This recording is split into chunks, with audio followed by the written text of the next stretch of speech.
au niveau de la chirurgie A. Je suis très contente et très heureuse. Je remercie Dr Gougem et Madame Lila pour la coordination.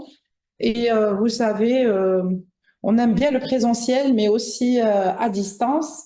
On est censé normalement avoir une bonne connexion. Parfois, il y a des soucis. C'était ce qui a bloqué en fait, notre PowerPoint. On était dans l'autre salle. C'est une vidéo qui illustre justement la mise en place de la chambre implantable. Donc, voilà. Alors, aujourd'hui, on va parler de comment exécuter. Voilà. Aujourd'hui, on va parler de checklist pour la mise en place des dispositifs implantables et de son intérêt. Le plan de notre... je voulais revenir. Allez, le plan, il est passé. Voilà. Donc, le plan, on va faire une introduction avec une description du dispositif implantable, les avantages, les inconvénients d'avoir un dispositif implantable, les indications, contre-indications, l'intérêt de la checklist. Bon, c'est vrai qu'il y a la partie théorique qui est la mise en place du site implantable, qui est théorique. Et il y a une vidéo. Madame Lila est en cours pour essayer justement de nous avoir la vidéo pour tout à l'heure. Donc, les complications, bien sûr, parce que malheureusement, tout geste,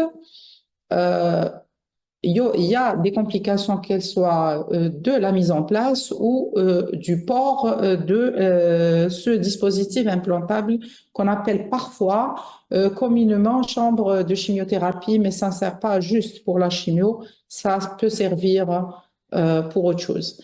Donc, si on veut voir c'est quoi exactement la chambre implantable, donc c'est un système implantable qu'on va mettre en sous-cutané qui va permettre un abord justement de qualité. Vous savez que les patients de réanimation, les patients médico-chirurgicaux, en particulier s'ils ont un cancer, ou même en dehors du cancer dans le Bénin pour la nutrition, ou pour toute autre thérapie, antibiothérapie à long cours, pour des patients qui n'ont pas du tout de capital veineux, eh ben, notre chambre implantable se résume justement à ce dispositif où on a une bague qui sert de verrou et on a un septum et tout ça est relié justement à un cathé. La technique a été décrite et a été initiée déjà dans les années 80 par deux savants. La dénomination, donc vous allez trouver A implantable, chambre implantable pour perfusion, dispositif intraveineux de longue durée, site veineux implantable, dispositif veineux implantable, chambre à cathéter implantable. Pourquoi on insiste parce que quand vous allez faire justement votre commande, parfois ça peut apparaître sous ces différentes appellations. Et le nom commercial, si vous avez un commercial, eh ben, c'est port de cathé opaque. À quoi sert justement cette chambre? Donc, la chambre, on a déjà la chambre d'injection ou le réservoir. Donc, elle est rigide, elle est indéformable, elle est radio-opaque. Vous pouvez, ce qui est bien, c'est que elle est compatible avec l'IRM et la radiothérapie parce qu'on a bien dit que les patients qui portent justement ce genre de dispositif, le chirurgien peut demander une IRM. Ils peuvent passer en radiothérapie comme traitement adjuvant ou néoadjuvant avant ou après chirurgie. Et c'est pour cela que nous, déjà au CPMC, on place la meilleure qualité. On a eu des soucis dans les années précédentes quand il n'y avait pas encore les dispositifs qui étaient compatibles avec l'IRM. Alors, il fallait vraiment faire de la coordination pour mettre la chambre, enlever la chambre. Ça, c'était les équipes de mes aînés. Mais depuis, Dieu merci, depuis enfin, elle marche. Donc, Dieu merci. Voilà, coupez le son, s'il vous plaît. Donc, Dieu merci depuis.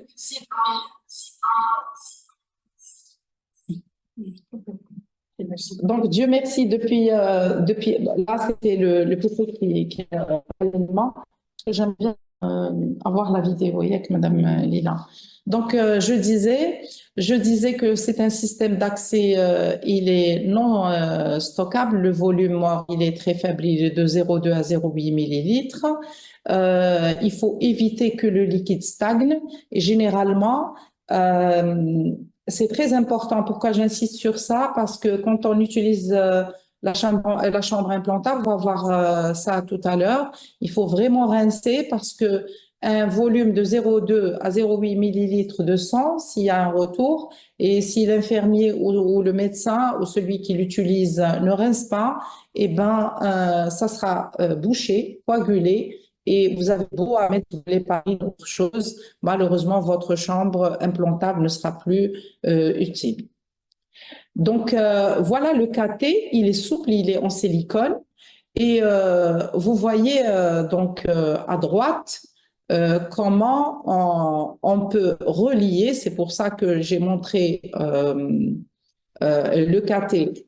Alors, est-ce qu'il voit ça? Ou je dois mettre pour montrer? Non, je peux pas. OK.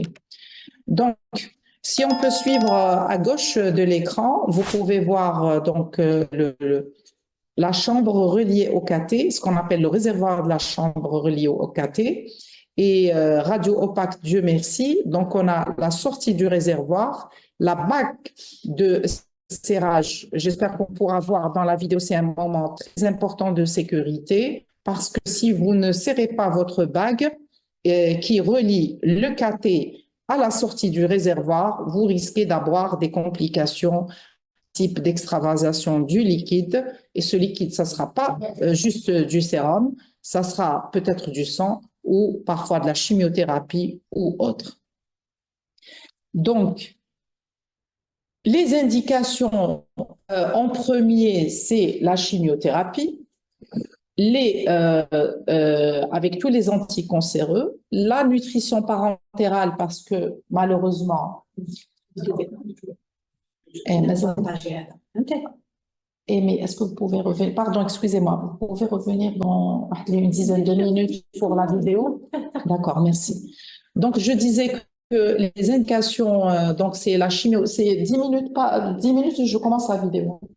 Donc, les indications, la chimiothérapie pour les anticancéreux, la nutrition parentérale, à savoir que les patients qui passent en réa ou les médico-chirurgicaux, justement, ils arrivent parfois dans un état de dénutrition réelle et la nutrition parentérale et parfois la prise en charge justement angulaire pour sauver le malade et pour éviter dans certaines chirurgies le lâchage.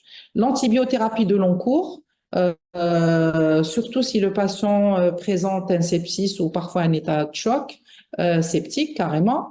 Les transfusions répétées chez des patients, en particulier d'hématologie, les traitements antiviraux et dans le cas de l'urgence ou en dehors, on évite par souci de confort du patient et de faciliter les prélèvements sanguins.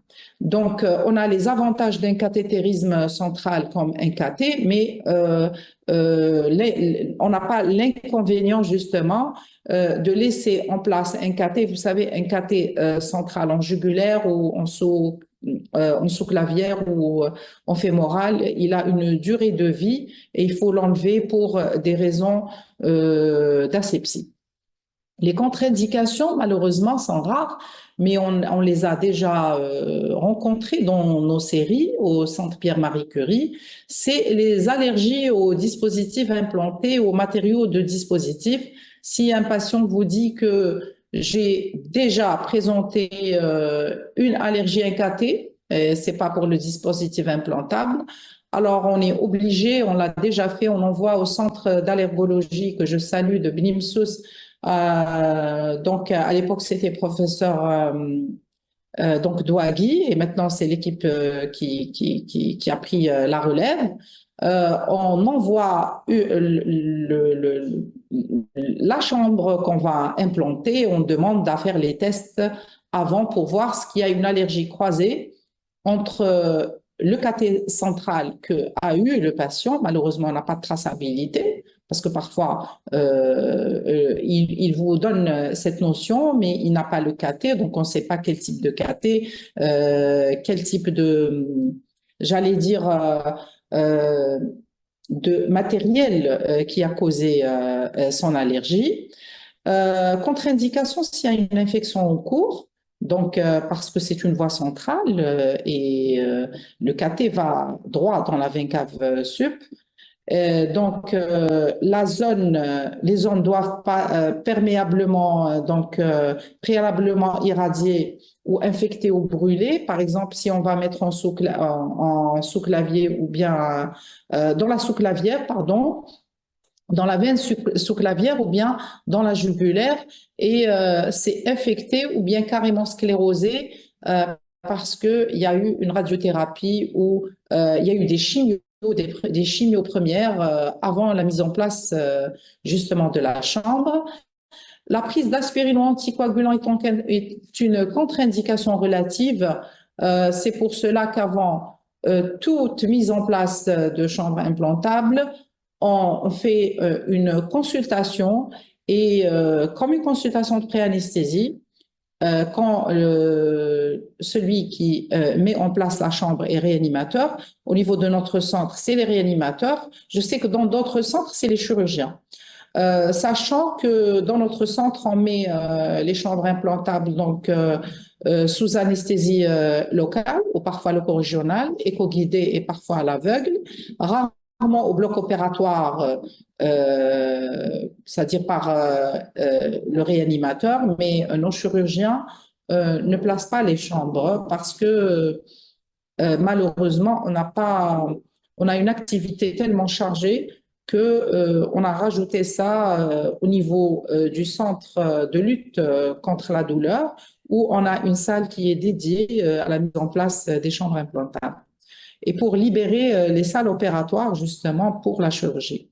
Donc, les troubles de la coagulation, comme vous le savez, les plaquettes inférieures à 50 000, oui, mais ça reste relatif aussi parce que on peut préparer le patient, on le fait pour les malades d'hémato, ou bien même les malades de chirurgie.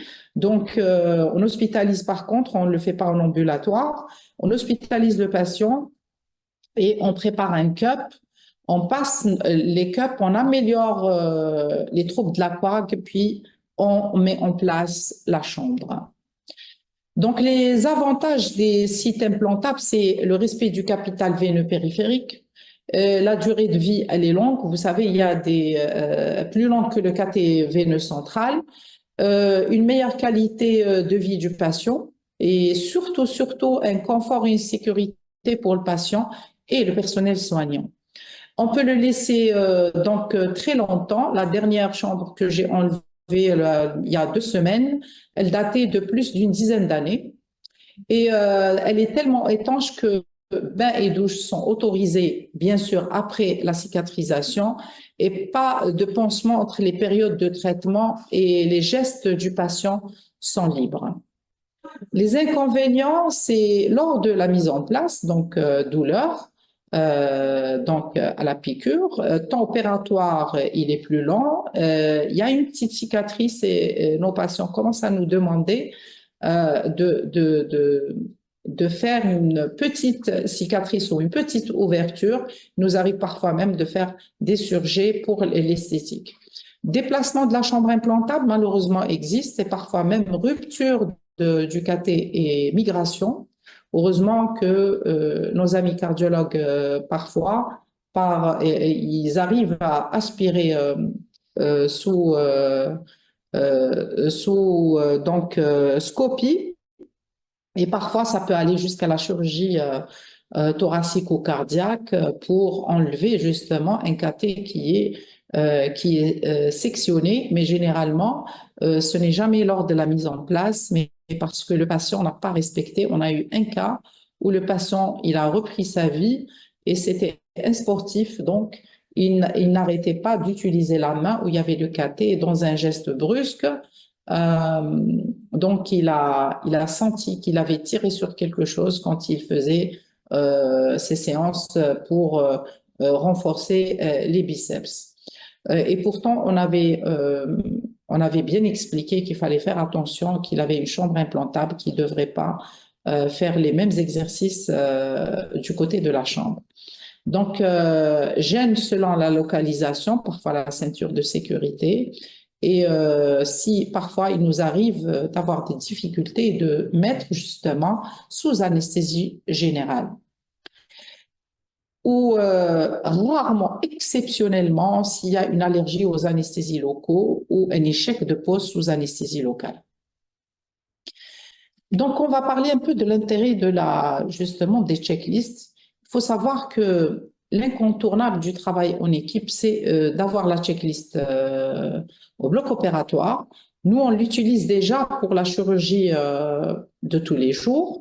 Et là, il faut savoir que elle est obligatoire au bloc opératoire, que ce soit pour la mise en place d'une chambre implantable, pour un cathé ou utile pour temps d'anesthésie, parce qu'il y a 3 moments, par exemple au bloc, on a une pause avant l'induction, une pause avant l'incision, une pause avant la fermeture, une pause la dernière pause avant la fermeture et la sortie du malade en SSPI. Donc, jusqu'à 2024, une utilisation qui est en hausse. C'est vrai que là, on affiche la Haute Autorité de la Santé, mais il y a un travail qui se fait chez nous justement pour rendre la checklist obligatoire dans tous les blocs opératoires et dans tous les blocs où on met justement des dispositifs type cathéter ou cathétérisme cardiaque ou chambre implantable. Le problème, c'est que c'est un projet dans le monde qui existe depuis 2010 et certains professionnels ne sont pas convaincus de son utilité. C'est drôle parce qu'on pense que c'est juste un avatar administratif, alors que non. Les études scientifiques ont montré la défaillance donc au bloc quand on ne l'utilise pas. Et parfois, on veut rester dans notre zone de confort. Et s'il y a des chirurgiens qui m'écoutent, ils seront tous dans le confort parce que vous savez, la checklist, elle vous permet d'être dans une sécurité, d'harmoniser notre communication au bloc opératoire, de la rendre académique. Donc, et être sûr, si des orthopédistes m'écoutent, ils savent que dans le passé, on pouvait, dans certains blocs, je ne parle pas chez nous, mais ça, c'est les études donc en international, où il y a eu des amputations du membre sain à la place du membre atteint. Donc, vous imaginez donc l'importance. Outre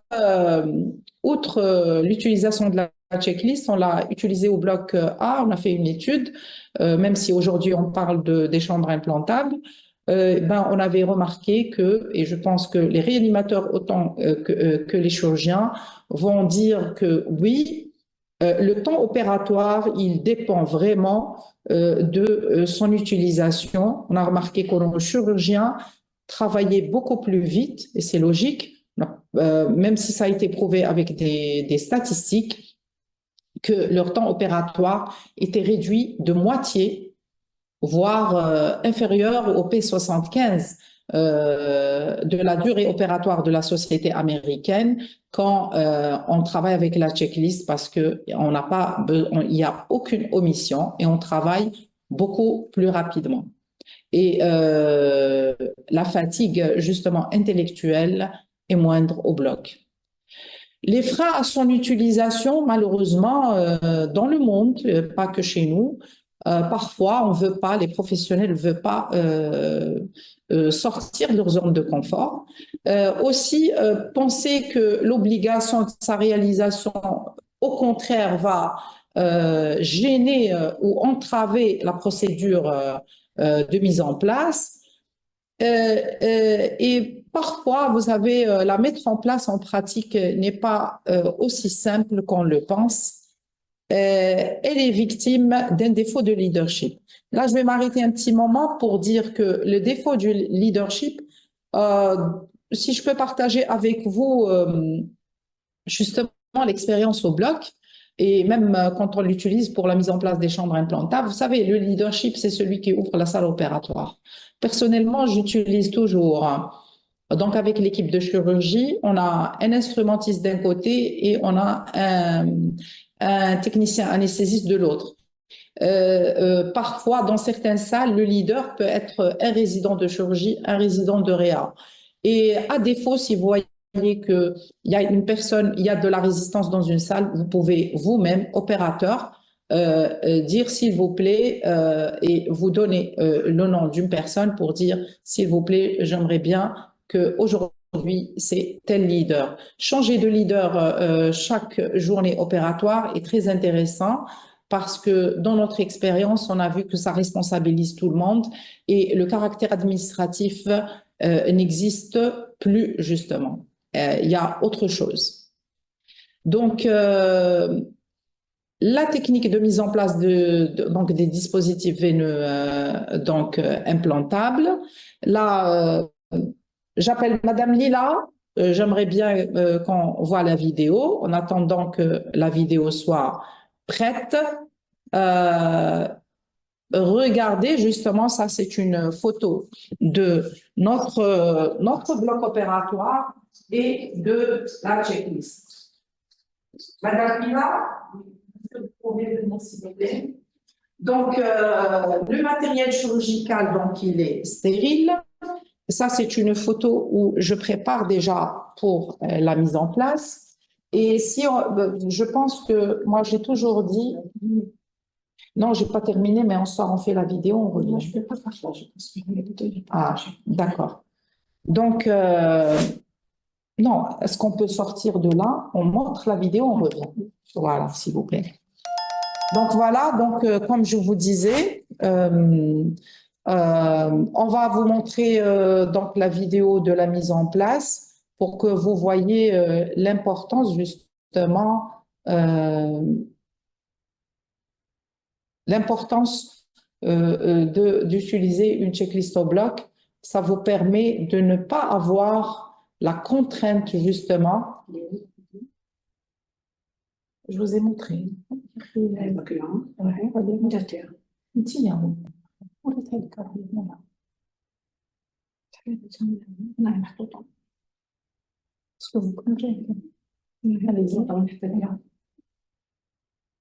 Ce que je vous ai montré tout à l'heure. Sinon,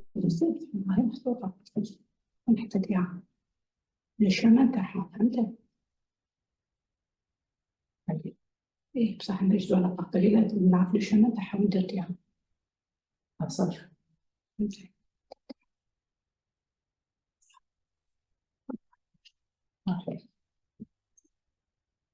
Non, on ne peut pas. Ça vient, Voilà. ça vient pas. Eh bien, normalement, ça vient. Copier le lien. Ça y est. Très bien.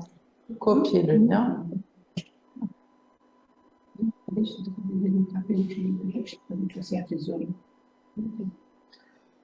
Apparemment, cette vidéo-là, je n'ai pas, vraiment, c'est une vidéo qui illustre vraiment, hein. Surtout qu'il y a des chirurgiens, des réanimateurs, j'aimerais bien. Inch'Allah, on pourra la partager parce que je tiens. Mais ça, la télécharger quand même.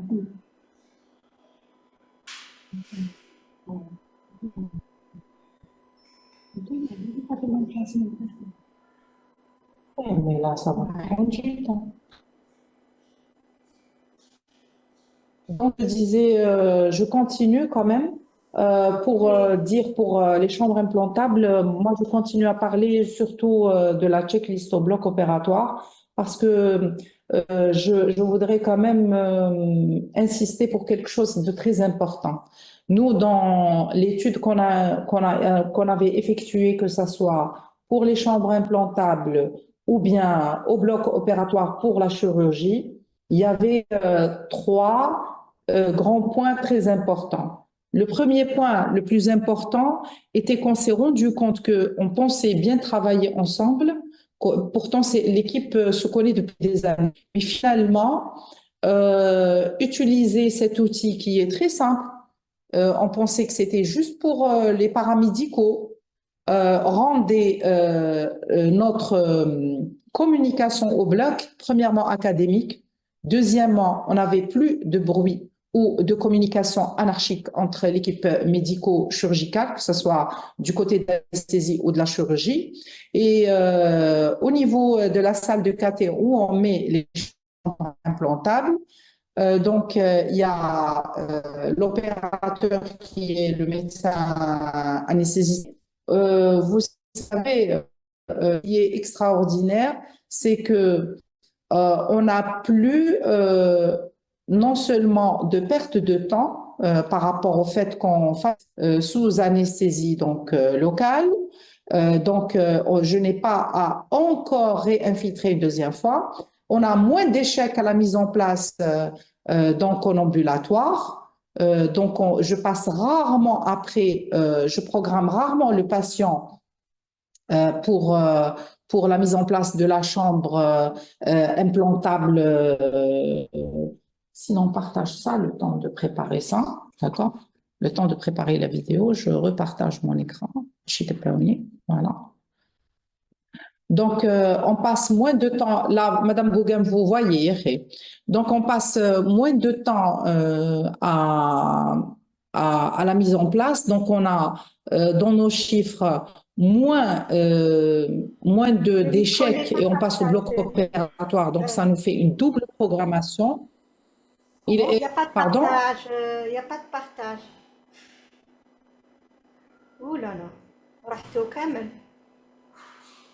Oh là là. BNP. خلوا la vidéo à la fin. BNP. Amlek. Voilà. Maintenant le son. Activez votre son.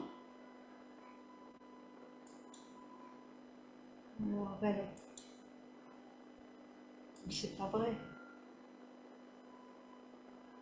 Le sang, Lida.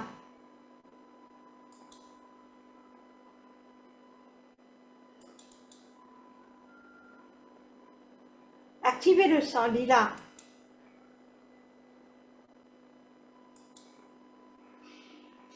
Razali, le sang. Oui, Voilà. on a essayé, croyez-nous qu'on fait de notre mieux. Il y a un temps de pause entre ce qu'on fait et ce que vous voyez. Donc, pour venir pour le matériel chirurgical stérile, vous avez besoin toujours d'une pince à griffe, d'une paire de ciseaux, un clan droit porte-aiguille, un clan court donc pour la dissection, lame stérile de bistouri. Parfois, si vous avez la chance d'être au bloc, donc ça sera électrocoagulation, le fil de suture, bien sûr de quoi désinfecter la bétadine, des compresses, sparadrap et les stéristrips. La lidocaïne à 1%, parfois plus ou moins adrénaline, mais moi, j'utilise la lidocaïne sans l'adré. Pourquoi? Parce que je vous assure, vous avez moins d'incidents. Parfois, vous ne savez pas sur quel terrain vous êtes. Parfois, les patients sont avec des comorbidités, ils sont sous traitement, même si la dose d'adré, elle est infinitésimale. Vous pouvez, surtout si vous voulez faire votre geste en ambulatoire, je vous déconseille d'utiliser le mélange. Du moins, dans nos séries, on utilise plus la lidocaïne, rarement le mélange lido-adré. Le kit, bien sûr, de dispositif, vous vous assurez d'une chose. Avant de commencer déjà, vous trouvez au niveau du kit l'identification du kit. Donc, vous la mettez dans le petit carnet qui va rester comme une preuve de ce que vous avez effectué comme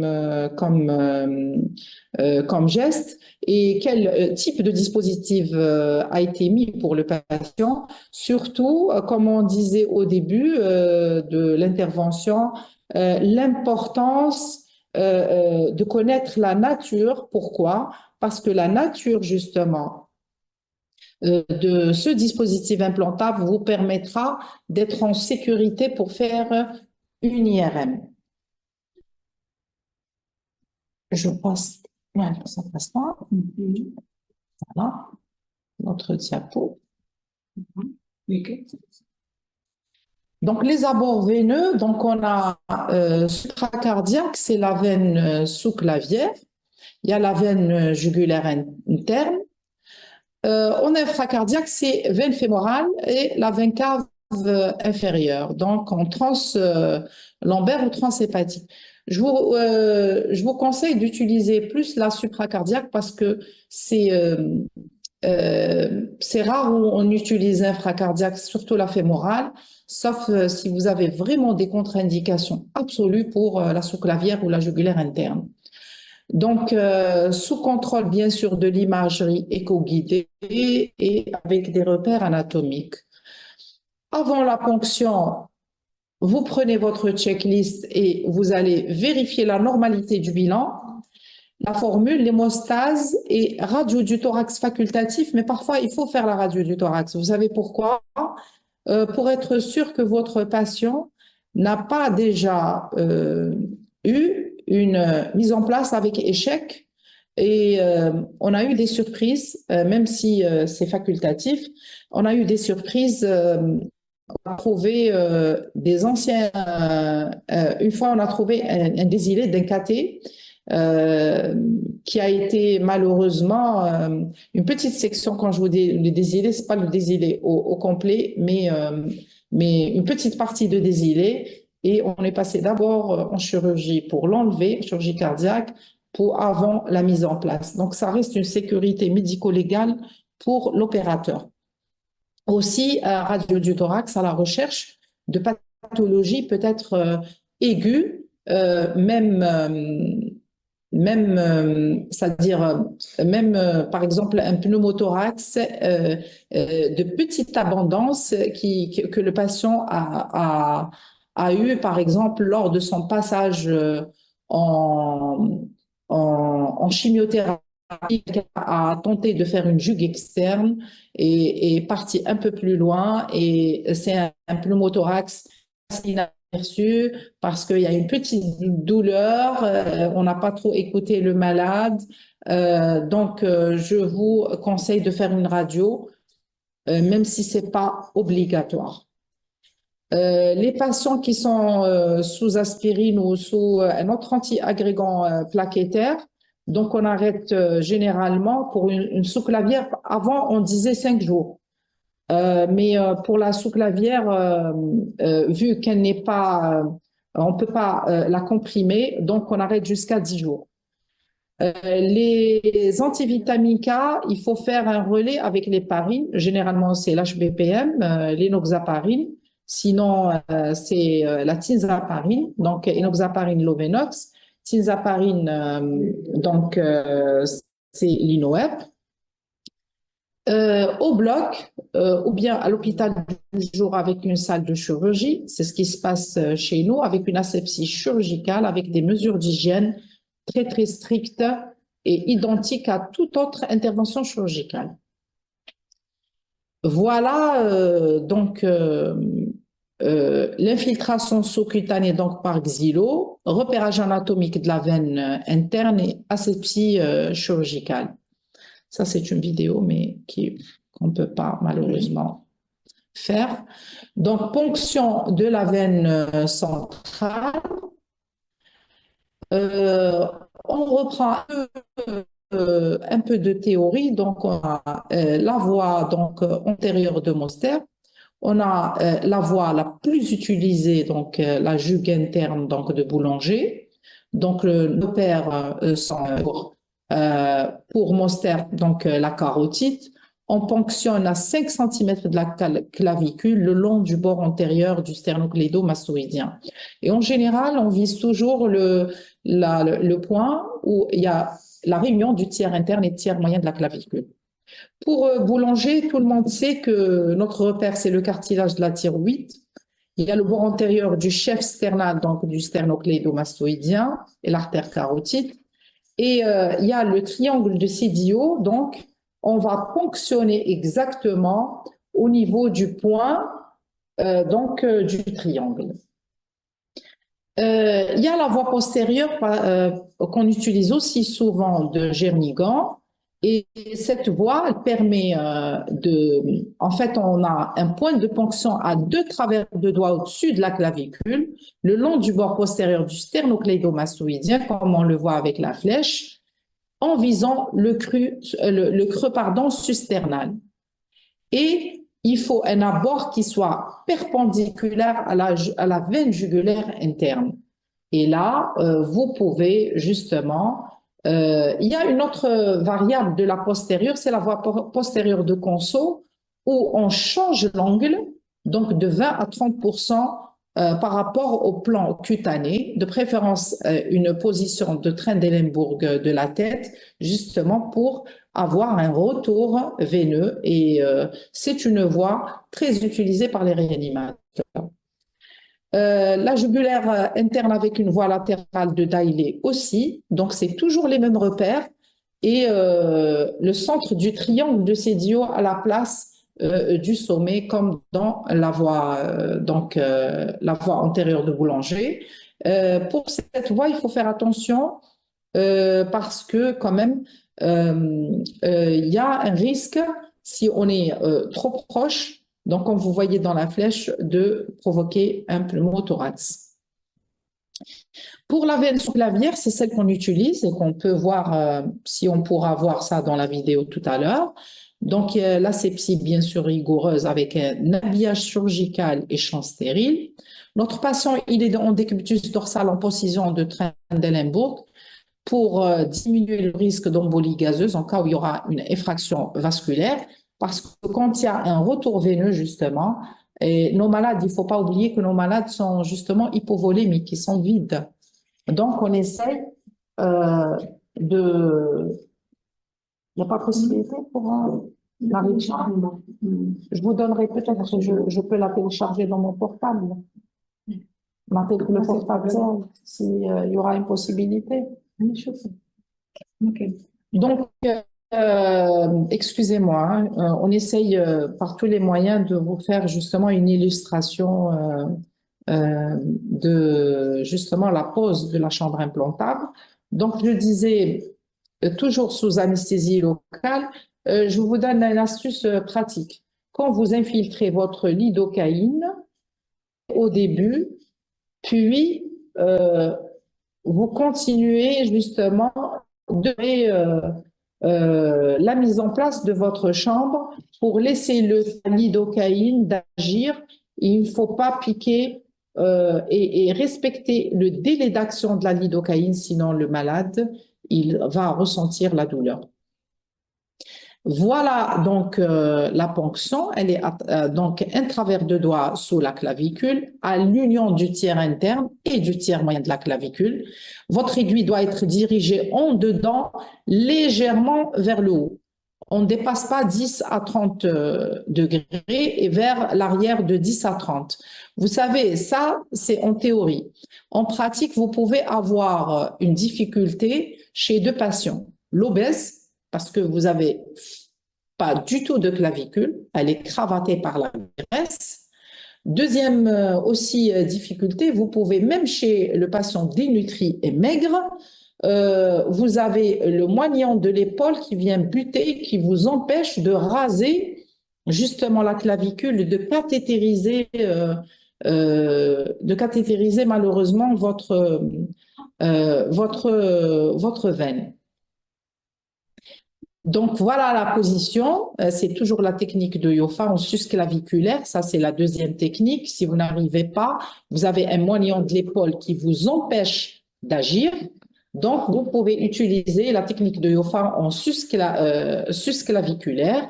Et en susclaviculaire, le point de ponction, il est au-dessus de la clavicule sur, en fait, la bissectrice de l'angle qui est formée par la clavicule elle-même avec le bord externe du muscle sternocléido-mastoïdien.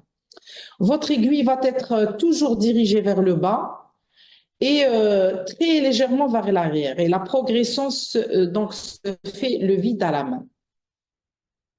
La technique de Karl, les repères sont identiques au Bagnac, mais elle est pratiquée de la même façon, au moyen d'une donc aiguille qui soit un peu courbe, qui va vous permettre justement, s'il y a des chirurgiens, ils connaissent bien, même les réanimateurs qui ont l'habitude de placer les chambres,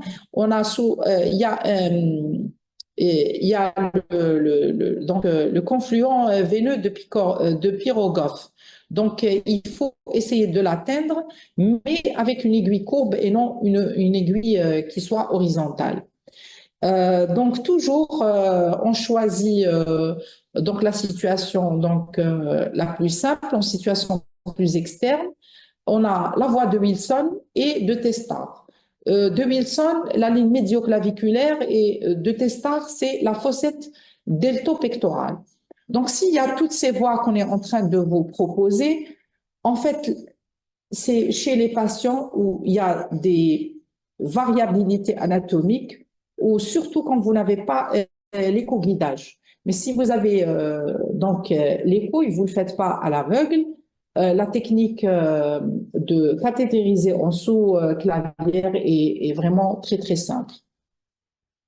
Donc, on installe le patient, on infiltre donc là où on va ponctionner, on infiltre aussi la loge, parce qu'il faudra faire une épidermisation et préparer la loge d'implantation.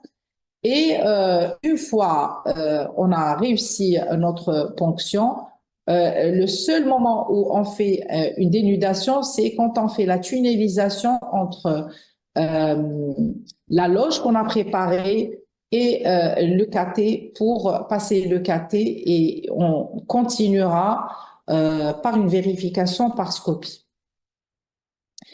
Donc, la confection de la logette, c'est une incision au niveau du sillon deltopectoral sur la ligne horizontale. Pour le décollement, c'est vrai qu'il faut le faire avec la pince ou le ciseau de dissection, mais vous pouvez utiliser le doigt, le petit doigt. Premièrement, il vous permet de voir s'il y a quelque chose qui bat, s'il y a une artère ou une veine que vous pouvez palper.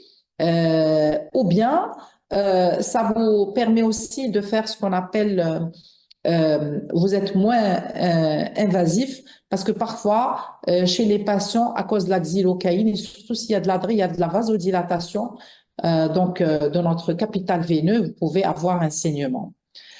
Et bien sûr, on adapte le boîtier et on met en place donc la bague de fixation avec un clic de sécurité. On teste avec une aiguille d'Hubert et on a un reflux de sang et on peut injecter un peu de sérum.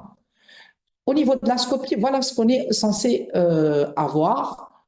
Donc, la radio, pardon, le téléthorax ou la radio du thorax de contrôle. Premièrement, on élimine un pneumothorax. Deuxièmement, on voit s'il n'y a pas un trajet aberrant. Je vous conseille de placer toujours donc à droite, parce qu'à gauche, malheureusement, la majorité du temps, on peut avoir un trajet aberrant. Puis, une surveillance, bien sûr, en post-opératoire, s'il y a de la douleur, s'il y a de la fièvre, s'il y a de l'hématome. Voilà, en fait, une radio, on voit bien la mise en place. Donc, c'est une radio du thorax, donc une en chirurgie A et une en sténologie pour voir justement la mise en place de la chambre implantable. Le matériel spécifique, c'est l'aiguille d'Hubert. Il ne faut jamais, c'est un stricto sensu, utiliser une autre aiguille que l'aiguille d'Hubert qui est dédiée au dispositif. Elle est très spécifique avec un bisou qui est tangentiel, elle est courbe, elle est à usage unique et c'est la seule qu'on doit utiliser. Donc, avec une seringue de volume supérieur ou égal à 10 millimètres en général. Et ça nous permet, surtout quand elle a le robinet,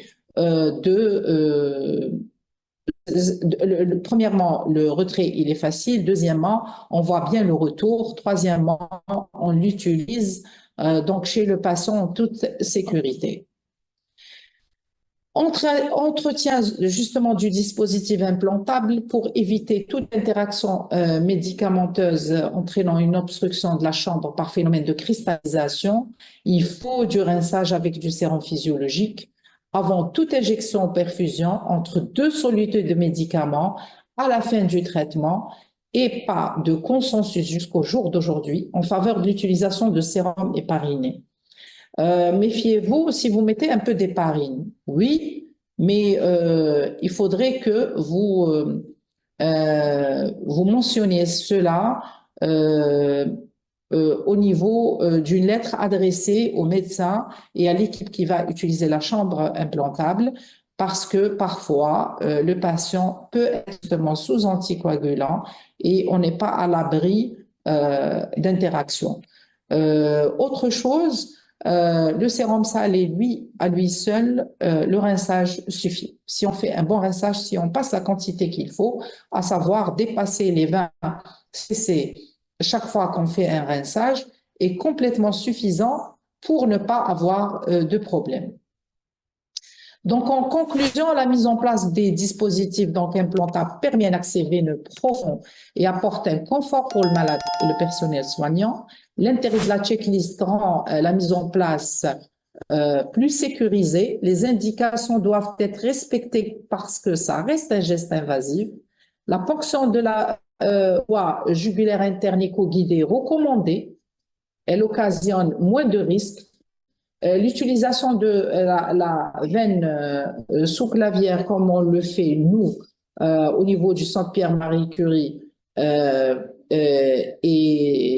plus simple, mais avec une obligation de surveiller le malade et on peut faire ça dans l'ambulatoire, dans le mode ambulatoire, à condition de surveiller le patient au moins pendant 1 à 2 heures et avoir une radio du thorax qui est obligatoire médico-légale après la mise en place de la chambre. La surveillance rigoureuse, bien sûr, est nécessaire à la recherche d'éventuelles complications. Et je vous remercie. On est censé, donc, le temps de trouver un moyen pour la vidéo. C'est bon? Ah, c'est bon. Donc, on va passer normalement dans notre vidéo pour que vous voyez.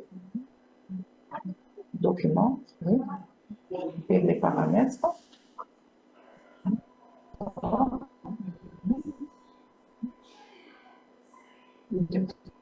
Est-ce qu'il y a des questions? Vous les notez, s'il vous plaît.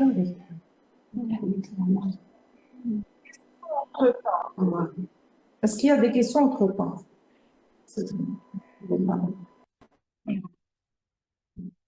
Est-ce qu'il y a des questions entre-temps, Madame Gougen? Le temps de régler le souci. Là, il n'y a pas de questions, mais j'aimerais bien que... J'aimerais bien que dès que vous pouvez poser des questions, partagent leur point de vue, ça reste toujours discutable. Non, est-ce qu'il y a des personnes déjà qui mettent en place les chambres implantables dans leur service? Et j'aimerais bien savoir, est-ce qu'ils utilisent justement la checklist? Voilà, il y a déjà, moi, j'ai une question. Question, il n'y a pas de question. Voilà. Quel est le délai entre la MEP, la chambre et l'initiation du traitement? Ah, excellente question, j'adore. Alors, normalement, si on suit la théorie, vous savez, mise en place de la chambre, on la place maintenant, parce que, bien sûr, on met un fil de suture et vous savez que la cicatrice, elle cicatrise au bout de 10, 15, jusqu'à 20 jours. Si vous êtes dans un centre hospitalier où les gens savent l'utiliser, si on prend les précautions qu'il faut, on peut l'utiliser illico presto. Ça veut dire sur place. Il y a des patients, dans le cadre de l'urgence, ils descendent en salle de caté, on place la chambre et ils montent, ils font leur chambre de chimiothérapie sur place. D'accord? Par contre, ce qui est recommandé, c'est de faire de la coordination avec les équipes. À savoir, vous faites un planning, nous on a un registre de planning où on essaye d'avoir, c'est-à-dire d'avoir les rendez-vous de chambre implantable des patients et on place la chambre 15 jours avant la première cure. Mais pour répondre l'utilité ou est-ce que c'est autorisé? Oui, à condition qu'il y ait une asepsie rigoureuse lors de l'utilisation de la chambre, d'utiliser l'aiguille d'Hubert et non une aiguille qui n'est pas dédiée et de prendre le soin de refaire de façon rigoureuse dans une asepsie de chirurgie le pansement. Voilà. Une autre question? Elle est excellente la question parce que c'est vrai que beaucoup de personnes nous posent la question. Alors, il y a une autre question. Je ne sais pas, la quantité autorisée de l'héparine d'injecter dans la chambre implantable. La quantité de l'héparine. Concernant quelle est la quantité d'héparine, si on utilise de l'héparine, vous savez ce qui est recommandé, c'est de prendre si vous voulez vraiment utiliser, si vous voulez utiliser de l'héparine, alors vous prenez un salé de 500, vous mettez un cc d'héparine. Un cc d'héparine dans un salé de 500. Et vous prenez la chambre, il y a 0,2 à 0,8 millilitres. Vous mettez à peine un cc de ce mélange au niveau du réservoir. Concernant les troubles de rythme induits, sont-ils fréquents? Oui, excellente question. Alors, vous n'avez pas le droit de placer une chambre implantable sans avoir un monitoring où vous pouvez voir justement, quand vous lancez votre désilé, c'est comme pour, j'allais dire, la mise en place d'un cathé. Si vous voyez déjà une extrasystole ou un trouble du rythme, vous devriez retirer rapidement votre désilé. On n'a pas eu à agir sur les troubles du rythme, mais par contre, on a eu un patient chez lequel on a placé une chambre implantable, c'était mon patient, c'était ma mise en place. Je pense que j'avais surestimé la longueur du cathé. Et après la mise en place de la chambre, il se plaignait chez son cardiologue de la présence d'extrasystole. Le cardiologue le met sous traitement, on refait une radio du thorax et on voit que le cathé est un peu trop lent, il tombe dans l'oreillette et il provoque des extrasystoles. Donc, j'ai repris le patient au bloc opératoire et j'ai raccourci le cathé. La durée d'utilisation de la chambre. La durée d'utilisation de la chambre. L'utilisation de la chambre, elle dépend du produit que vous utilisez. Donc, généralement, l'utilisateur vous met la durée. Alors, on a des patients, je l'ai déjà dit début d'intervention, j'ai enlevé la chambre après une dizaine d'années. J'ai eu aussi à enlever une chambre après une quinzaine d'années. Généralement, quand les patients terminent leur projet thérapeutique par chimiothérapie ou autre, ils viennent vous demander d'enlever la chambre. Mais je vous donne un conseil, ne le faites pas. Vous demandez d'abord à l'oncologue, est-ce que le projet thérapeutique est fini ou pas? N'oubliez pas que même s'il refait ses IRM, il refait ses TDM et il vous dit « je suis en rémission », malheureusement, si c'est pour une chambre implantable chez un cancéreux et pas pour une autre utilité, à savoir dans le bénin, l'antibiothérapie ou la dénutrition, etc., la pathologie, donc elle est bénigne, on peut se permettre d'enlever la chambre une fois la thérapie finie. Chez des patients cancéreux, malheureusement, moi j'ai eu un patient qui se plaignait de douleur et il est venu dire 2 ans après la mise en place de la chambre, je veux enlever la chambre, elle me cause des douleurs. J'ai dit, est-ce que ces douleurs existent depuis la mise en place de la chambre? Il a dit non, ça fait que 2 mois où j'ai mal à la chambre, peut-être qu'il y a un problème. On fait une scopie, on trouve qu'il n'y a pas de problème particulier, la chambre elle est bien en place, le cathé est bien en place. On refait une TDM thoracique et malheureusement, on trouve que la douleur, en fait, elle était causée par une lyse costale due à une métastase. Donc là, on a envoyé le patient en urgence pour reprendre la chimiothérapie, d'où l'utilité de sa chambre implantable. Donc, toute douleur chez un patient qui présente et qui a déjà une chambre implantable, si vous dites « ma chambre me fait mal », il ne faut surtout pas l'enlever, il faut explorer. Si c'est vraiment causé par la chambre, ok, on va intervenir, mais parfois c'est la pathologie qui revient et lui, le patient, il peut que faire un déni et rattacher cette douleur au port de son dispositif implantable. Lors de la mise en place d'une chambre implantable, on tombe dans la zone de traçage de radiothérapie.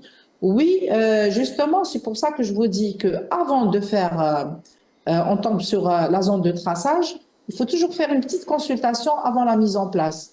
Prenez très au sérieux avant la mise en place de la chambre, de voir est-ce qu'on est dans la zone de traçage. Si vous avez par exemple une mastectomie bilatérale, on a déjà eu ça avec un tatouage de radiothérapie sur tout le thorax. N'oubliez pas que vous avez le droit à aller en infracardiaque. Ça veut dire qu'il y a les autres voies qu'on a vues, à savoir la fémorale, pour mettre en place la chambre implantable et ne pas entraver, justement, entraver cette, j'allais dire, cette autre thérapie. J'ouvre une parenthèse, la chambre implantable, elle n'est pas contre-indiquée pour l'IRM ni la radiothérapie, mais parfois elle peut effectivement gêner l'opérateur de la radiothérapie. Si vous voyez bien que cette zone où vous allez mettre la chambre implantable, elle est déjà irradiée, ce n'est pas la peine de choisir cette zone parce que les veines sont sclérosées. Généralement, vous allez aboutir à l'échec de la mise en place.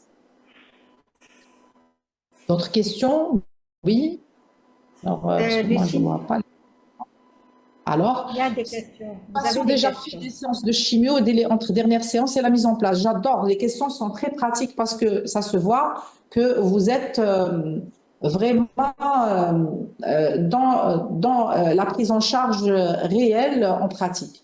Alors, effectivement, parfois, le patient, il fait sa chimio et il vient vers vous, je veux mettre en place la chambre parce que mon oncologue trouve que je suis difficile à appliquer ou bien moi, j'en ai marre qu'on me pique à chaque fois.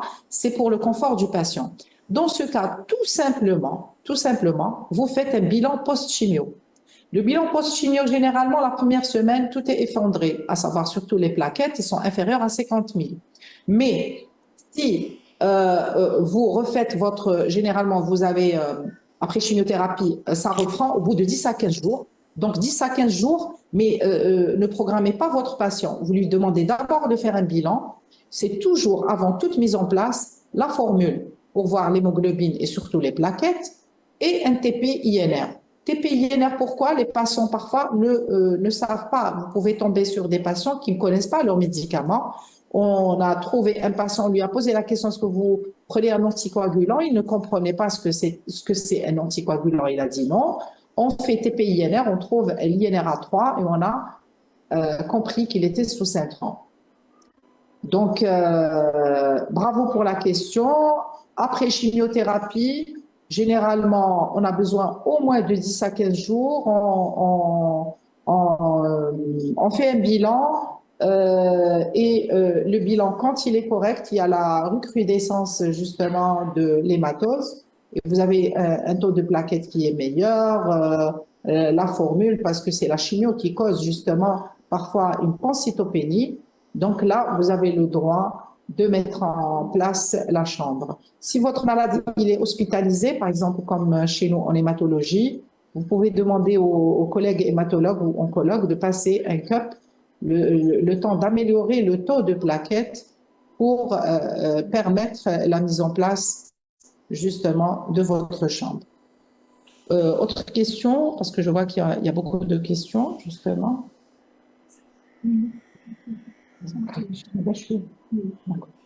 Donc, comment on peut conserver la chambre implantable par verrou? Pardon? Comment on peut prendre? J'ai pas vraiment vu. Attendez. Verrou antibiotique? Non, non. Donc, verrou antibiotique, ça nous, on revient vers quelque chose. Vous savez, ce qu'on demande pour la mise en place de la chambre implantable, c'est une asepsie rigoureuse de chirurgie. On ne met pas en antibioprophylactie un verrou, comme vous le dites, d'antibiotiques. Si, par exemple, on voit que ça soigne un peu, la cicatrice, elle paraît un peu pas trop belle, comme on le dit parfois, parce que parfois, la chimiothérapie, elle cause de l'immunodépression et même si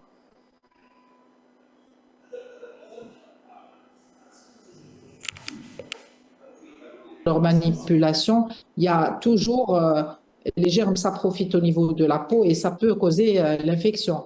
Alors, qu'est-ce qu'on fait? On fait de l'écouvillonnage de la cicatrice, on envoie au laboratoire, on met une antibiothérapie probabiliste, comme on fait pour autre chose, pour la couverture pour le patient, justement, couverture d'antibiotiques, mais là, c'est antibiothérapie et non prophylaxie. Puis on a notre labo, je salue professeur Ouar Koureichi qui, avec son équipe, nous aide énormément. Elle nous envoie l'antibiogramme, donc après on passe à la ciblée, donc antibiothérapie dirigée, et on a d'excellents résultats.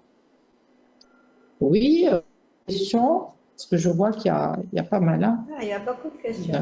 En cas d'échec lors de la mise en place de la chambre, hématome. Ah oui, ça c'est une excellente question. Vous avez un hématome et vous avez un échec. Merci beaucoup. Merci Madame Lila. Madame Lila. Donc, vous avez un échec et vous avez un hématome. Qu'est-ce qu'il faut faire? Vous comprimez. Vous mettez un garrot de compresse et vous laissez le patient en surveillance. Tout dépend justement j'allais dire, du terrain de votre patient. Si le patient, par exemple, est sous anticoagulant, vous avez fait le relais avec l'héparine, vous avez arrêté pour une dose hypocoagulante 24 heures avant et pour une dose isocoagulante 12 heures avant, là, il a par exemple une pathologie à type d'arythmie complète par fibrillation auriculaire. Vous passez au relais, vous reprenez votre anticoagulant, vous comprimez l'hématome et vous allez reprogrammer le patient, cette fois-ci au bloc opératoire soulagé. Parce que si vous avez un échec par hématome ou par difficulté de ponctionner la veine, ne vous amusez pas à refaire une équipe, j'allais dire, qui n'a pas gagné. Donc, très probablement, ou le patient, il n'est pas, j'allais dire, très coopératif.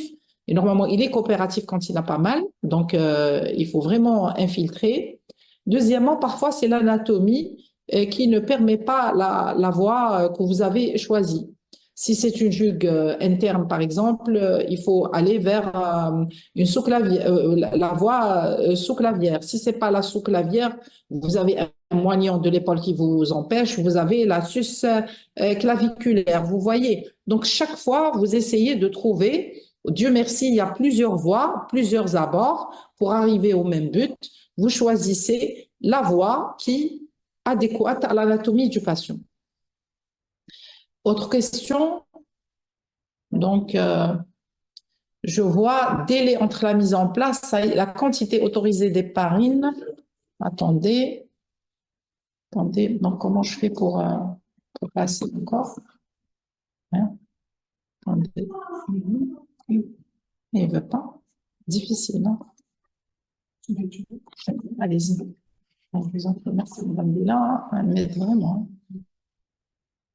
Voilà, c'est la souris. Donc, la durée, super. La mise en place d'une chambre avec fistule de dialyse, merci. Excellente question. Alors, c'est Leïla, c'est ça. Donc, pour un patient qui a le port d'une fistule de dialyse, on ne change pas les recommandations. Le côté où il y a la fistule de dialyse, et je connais l'importance de cette fistule parce que quand j'étais au CNMS, avec les vasculaires en place, je faisais des blocs du membre pour la mise en place d'une fistule de dialyse artério-veineuse. Donc, je vous assure, elle est très utile, très, très utile, elle est très précieuse. Donc, du côté de la fistule, on ne prend ni la tension artérielle, même pas prise de tension. On ne ponctionne pas et on ne met pas de chambre implantable. Donc, on doit aller vers le côté où il n'y a pas la fistule ou bien voir la voie fémorale. Donc, vous ne placez pas la chambre implantable que si le médecin traitant trouve l'utilité, si c'est un cancéreux. Si c'est un cancéreux, c'est l'oncologue. Si c'est un patient d'hémato, c'est l'hématologue.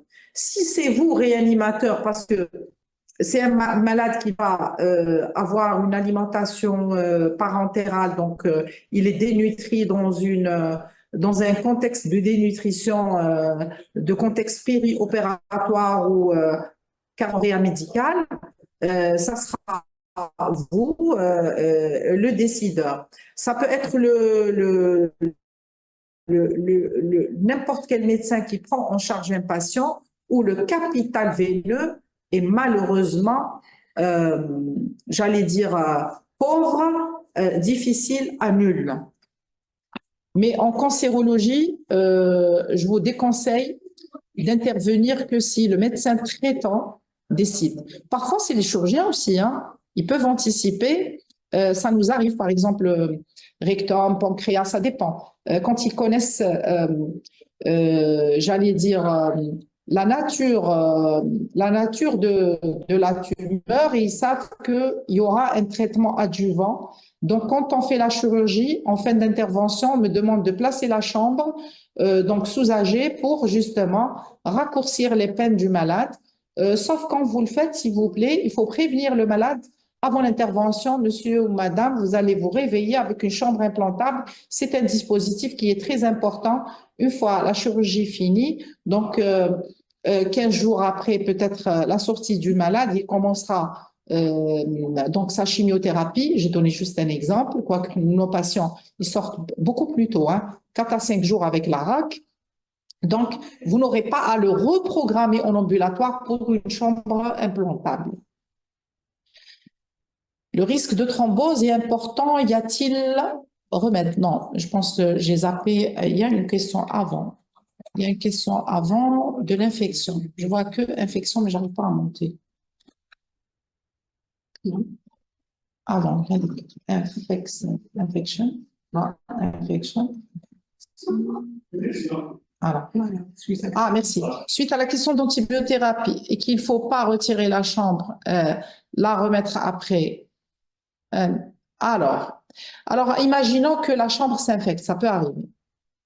Qu'est-ce qu'il faudra faire? En premier, on met antibiothérapie.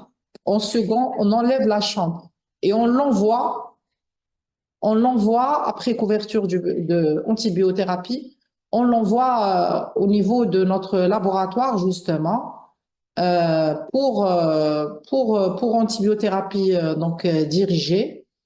Et on referme, on traite comme toute plaie la loge et on rediscute justement la remise d'une autre chambre. Parfois, on place chez le même malade 2 fois la chambre implantable. Le risque de thrombose est important. Le risque de thrombose, il est important. Une des contre-indications relatives à la mise en place de chambre implantable, si le patient il a un risque de thrombose important. C'est quel type de patient? C'est un patient qui a un antécédent d'embolie pulmonaire, un patient qui est en cours de thrombophlébite des membres inférieurs, un patient thromboembolique, vous savez, le paranéoplasique, c'est la thrombose. Mais vous devriez discuter le cas par cas. Il nous est arrivé de placer une chambre, parce que là, c'est ce qu'on appelle étudier le risque, et non le risque-bénéfice. Risque thrombotique et risque de ne pas recevoir sa thérapie. Si le médecin oncologue, hémato, chirurgien ou vous-même, vous savez que sans chambre implantable, il ne pourra pas recevoir sa thérapie, eh bien, je vous dis, on met la chambre implantable et on traite la thrombose en cas où il y aura thrombose. Par contre, si par malheur, vous ne prenez pas les précautions qu'il faut et vous mettez une chambre implantable chez un patient qui a déjà une thrombose, eh ben, elle ne sera même pas utile parce qu'elle va thromboser ou elle-même, elle va causer justement un thrombus chez ce patient parce que c'est comment dirais-je, c'est un matériel qui peut causer justement, qui est thrombogène à la base. Il y a espoir pour... Ah, super. Je vous assure que Madame Lila, aujourd'hui, elle mérite un Oscar pour les efforts qu'elle fait pour la vidéo. Hein. Donc, je termine par... Pas encore, il y a encore des questions, hein, ça fait plaisir. Ça se voit que les personnes comprennent l'utilité justement de l'utilisation de la chambre. La ponction par éco-guidage ou éco-repérage est-elle nécessaire? Oui. Je vous dis pourquoi. Vous savez, bon, personnellement, je place à l'aveugle et avec l'écho. J'apprends à mes résidents à placer à l'aveugle avant de faire l'éco-repérage. Mais l'éco-repérage, il est très, très nécessaire quand le malade, parfois, vous savez, vous ne pouvez pas savoir combien une sonde, c'est-à-dire d'écho est utile pour un patient. Je vous invite, même si ce n'est pas le sujet, à placer vos cathéters centraux sous écho. Surtout, déjà, la facilité de la mise en place, vous faites moins d'erreurs d'asepsie et c'est un confort fou pour l'opérateur et pour le patient. Qu'en est-il pour l'ablation de la chambre? Ah, alors, pour la chambre implantable, vous savez, la mise en place de la chambre est une chose, la retirer est encore plus, j'allais dire, plus délicat et plus sensible. Le retrait de la chambre implantable, vous avez déjà la fébrine, ça va être plus laborieux et je vous conseille de le faire, c'est-à-dire c'est le senior qui doit enlever la chambre. Si vous pouvez déléguer à un novice la mise en place et vous êtes là avec la personne qui est en train de faire les chambres et elle est novice dans la mise en place, d'accord, même s'il y a une courbe d'apprentissage pour cela, et on peut en centre de simulation apprendre à le faire. Il y a des simulateurs avant d'aller sur jamais la première fois sur un patient, mais l'ablation, elle est plus délicate parce que vous risquez de couper votre cathé et migration de cathé lors de l'ablation. Deuxièmement, pour l'ablation, il faut utiliser la même, comment dirais-je, les mêmes précautions par rapport à un hématome, par rapport à l'asepsie, par rapport à un saignement. Donc, attention à l'anticoagulation. Il faut faire le relais si le patient il est sous intrant. Attention aux antiagrégants plaquettaires. Il faudra savoir les arrêter à temps. Et quand je dis arrêter l'antiagrégant plaquettaire, tout en se concertant avec le cardiologue, parce que si le patient il est coronarien, il a un stent et il est sous aspirine, il prend l'aspirine pour la coronaropathie et non pour préventif pour l'HTA, vous discutez le risque de saignement et parfois vous pouvez faire le geste de mise en place ou d'ablation sous aspirine si le risque de coronaropathie est trop élevé. Donc voilà. Autre question? It's good? C'est bon? Non? C'est bon? Non, pas encore. Sinon, donc, autre question? Sinon, نديه لك من البورتابل اللي كنطلع لي في البورتابل. هنا على بالك البروبليم سي كو التيليشارجمون يحبس البروبليم Ah bon? يحبس التيليشارجمون. Sinon. Alors, question, autre question. Est-ce qu'on peut passer?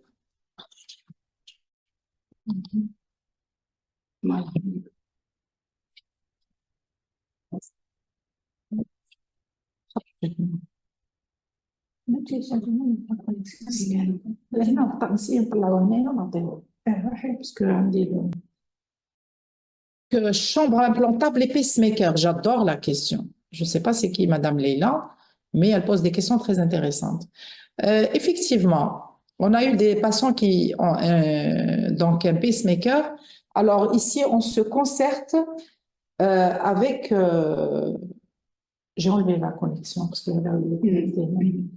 donc, on se concerte avec nos amis cardiologues et on leur pose la question: est-ce qu'on peut mettre le cathé en infracardiaque, mais la majorité du temps, quand il y a un pacemaker, parce que vous savez, le pacemaker, vous avez non, là, donc, le cardiologue, si vous savez, le pacemaker, vous avez, ça dépend quel mode. On peut avoir une sonde de pace qui est au niveau de l'oreillette, on peut avoir une qui est au niveau du ventricule. Et on peut avoir un qui est sentinelle. D'accord? Dans les deux cas, on se concerte avec le cardiologue et la majorité des cas, qu'est-ce qu'on fait? On place en fémoral. Mais il n'y a pas de contre-indication relative, absolue, pardon, pour cela. Oui, mais encore une question. Mais maintenant, je n'ai pas de connexion. Du coup, la vidéo, impossible. Mais c'est impossible. Il me reste une dernière, comment dirais-je, un dernier espoir. Si, il me reste un dernier espoir. C'est de la mettre au niveau du portable.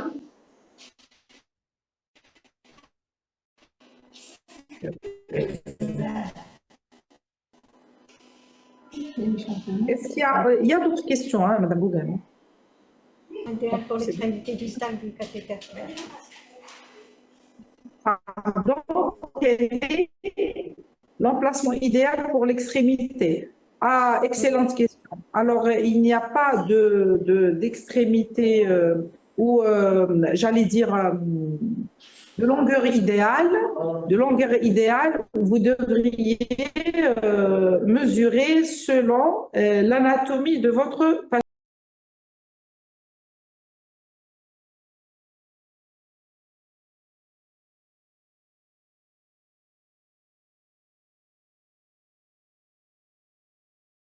Recording in progress. Jusqu'à 16. Donc, c'est vraiment anatomie. Le chirurgien, lors de la mise en place, ils prennent en considération l'anatomie du malade. Je l'ai normalement là, parce que nous allons en 2 minutes ici.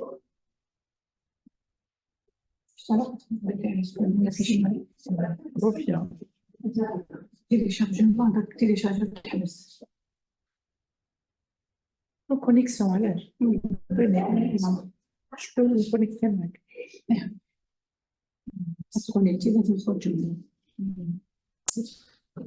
Alors, pour la voie fémorale, où on met la logette. Ah oui, excellente question. Pour la voie fémorale, vous savez, vous la mettez juste à côté, en dessous de la crête. Et personnellement, la logette, il faut, parce que vous savez, vous devriez, dans ce cas, essayer de ne pas avoir une longueur de cathé trop importante, la fémorale. À peine vous avez cathétérisé votre veine fémorale, vous faites la logette juste un travers de doigt de votre voie de ponction pour ne pas avoir ce qu'on appelle la petite bouclette qui risque justement de causer une occlusion de votre cathé. Quels sont les signes précoces d'une contamination de la chambre, c'est ça. Les signes précoces de la contamination. Vous savez, malheureusement, ce sont des signes.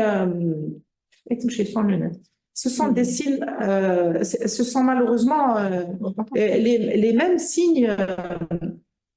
J'allais dire, vous avez partagé ici. Ah, c'est bien. Donc, ce sont les mêmes signes, excusez-moi. Hein. En même temps, on essaye d'avoir une vidéo. Donc, je disais, ce sont les mêmes signes d'infection habituels. Sauf que c'est difficile par rapport aux patients si vous allez juste vous baser sur la fièvre. Ce sont des malades, ce sont des patients, pardon, ce sont des patients qui sont déjà... J'arrive à la voir le portable. Ce sont des patients qui sont déjà avec une maladie qui cause tous les signes de l'inflammation, à savoir la fièvre. La fièvre chez le cancéreux ne veut pas dire forcément, voilà, j'arrive à la voir. La fièvre chez le cancéreux ne veut pas dire forcément infection. Donc, vous devriez, je suis en train de la downloader, vous l'aurez. Donc, vous devriez chercher les autres, j'allais dire les autres signes d'infection. On est arrivé à demander même certains paramètres. Voilà, elle est en train de... Voilà, elle est en train de... J'espère. Hein. Essayez. J'espère. Donc, je vous disais, j'espère que par rapport à l'inflammation, donc vous devriez avoir d'autres signes qui sont beaucoup plus importants, à savoir vérifier au niveau de la logette, est-ce que c'est rouge, est-ce qu'il y a du pus qui sointe, etc. D'accord? Donc, ne vous basez pas sur juste la fièvre, parce que la fièvre n'est pas un signe suffisant, vu que, excusez-moi, je suis perturbée par rapport à ça. Share link, je vous l'envoie. Tenez. Donc, s'il vous plaît, par rapport à un patient qui est porteur d'une chambre implantable, vous devriez être vigilant. Une formule donc pour voir les globules blancs. Regardez au niveau de la cicatrice, est-ce qu'il n'y a pas des signes d'inflammation? Le patient reste quand même celui qui se plaindra en cas où il sentira une chaleur un peu particulière au niveau de la logette ou une douleur. La douleur aussi au niveau de la logette peut être signe d'infection. Ou bien carrément, celui qui va manipuler, l'infirmier, va attirer votre attention